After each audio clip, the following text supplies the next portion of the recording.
भगवान जो भी करते हैं अच्छे के लिए करते हैं। ये वाक्य हम सब कोई सुने हैं और बहुत बार सुने हैं, पर ये वाक्य जब अपने ऊपर बीतती है तो हमें ये एक नकारात्मक रूप में लगने लगता है।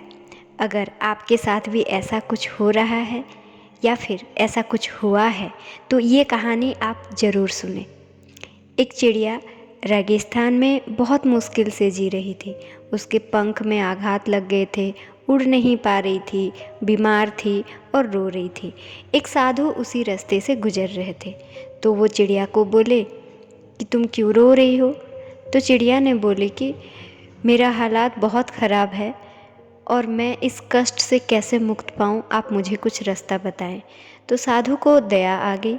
उन्होंने उनके गुरु के पास जाकर चिड़िया की कहानी सुनाई तो उनके गुरु ने बोले कि चिड़िया को अभी उसके 7 जन्मों तक ये दुख झेलने पड़ेंगे, उसके कष्ट 7 जन्मों तक रहेंगे। तो साधु को फिर से दया आ गई। वो बोले कि इसका कोई तो निवारण होगा। तो उनके गुरु ने बोला कि निवारण है, एक मंत्र मैं दे रहा हूँ, उसको जाके बोलना। उस मंत्र को वो दिन रात जपे तो हो सकता है कुछ अलग हो जाए। तो साधु ने दौड़ कर आए और चिड़िया को वो मंत्र बताया। कुछ दिन बाद वही साधु एक हरे भरे जंगल के रास्ते से गुजर रहे थे तो देखे कि एक चिड़िया बहुत मधुर आवाज़ में गाना गा रही है और फुदक रही है। वो जाकर देख के आश्चर्य हो गए कि ये तो वही चिड़िया थी। उसकी पूरी तरह से काया पलट चुकी है। वो आश्चर्य हो गए कि ऐसा हुआ कैसे। कुछ ही दिन पहले तो वो चिड़िया को एक बहुत ही ख़राब अवस्था में रेगिस्तान में देखे थे, वो इस जंगल में कैसे आ गई। वो तो उड़ नहीं पा रही थी, यहाँ कैसे पहुँच गई। तो आश्चर्य होके साधु ने फिर से गुरु को जाकर बोला कि गुरुजी, मैंने वही चिड़िया को फिर से देखा, ऐसा कैसे हो सकता है। उसके कष्ट तो 7 जन्मों तक थे, लेकिन कैसे वो बदल गई, कैसे सब कुछ ऐसे चमत्कार हो गया। तो गुरु ने उनको बोला ये सब वो मंत्र का कमाल है। तो वो मंत्र क्या था दोस्तों, वो ये था कि चिड़िया हमेशा बोल रही थी जो भी हो रहा है भगवान उसके लिए धन्यवाद। ये मंत्र था दोस्तों। ये वाक्य एक ऐसा वाक्य है जो कि चिड़िया की ज़िंदगी को पूरी तरह से बदल दी। जब चिड़िया उसके मन ना होते हुए भी उस साधु के ऊपर विश्वास करके ये वाक्य बोलने लगी तो पहली बार वो शिकायत छोड़ के धन्यवाद को अपने हृदय में फील किया।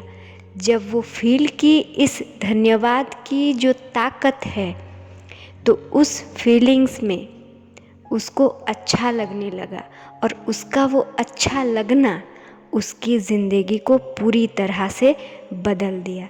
तो दोस्तों, जब हम शिकायत करने लगते हैं तो हर बात पर हमें कमी ही दिखती है।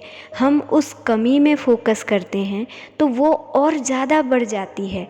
जो कष्ट कुछ ही समय में ख़त्म होने वाली थी, हमारे फोकस के कारण उसको और ज़्यादा एनर्जी मिल जाती है, वो और बढ़ती जाती है। आप करके देखिए, दिन भर अगर आप कमी ही निकालते जाएंगे तो रात को आपका मन और भारी लगेगा। लेकिन जब आप हर जगह आभार व्यक्त करना शुरू करेंगे हर चीज़ को लेके, तो आपका माइंड लॉजिक ढूंढने लग जाएगा, आपको और पॉजिटिविटी दिखाई देगी। जितने भी दुख हो उसके अंदर कुछ ना कुछ ऐसे मिल ही जाती है जो आपके हौसला को बढ़ाती है। आप खुद थोड़ा सा याद करके देखिए, आप जब धोखा खाते हैं तभी आप इमोशनली ज़्यादा स्ट्रॉन्ग बन पाते हैं।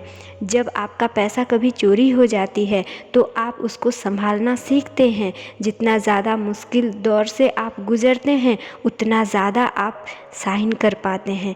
तो दोस्तों, हमेशा हर चीज़ों के लिए ग्रेटफुल रहें। इसकी प्रैक्टिस से ज़िंदगी में बहुत ज़्यादा परिवर्तन आती है और ग्रैटिट्यूड को लेके कैसे प्रैक्टिस करें, क्या करना चाहिए, इसका स्टेप बाय स्टेप प्रोसेस क्या है, अगर आप ये सब जानना चाहते हैं तो इसका वीडियो हमने डाली हुई है, आप प्लीज़ मेरे चैनल में विज़िट कीजिए। तो मिलते हैं दोस्तों और एक वीडियो के साथ और बेहतर ज़िंदगी बनाने के लिए। तो टिल देन बाय बाय, धन्यवाद।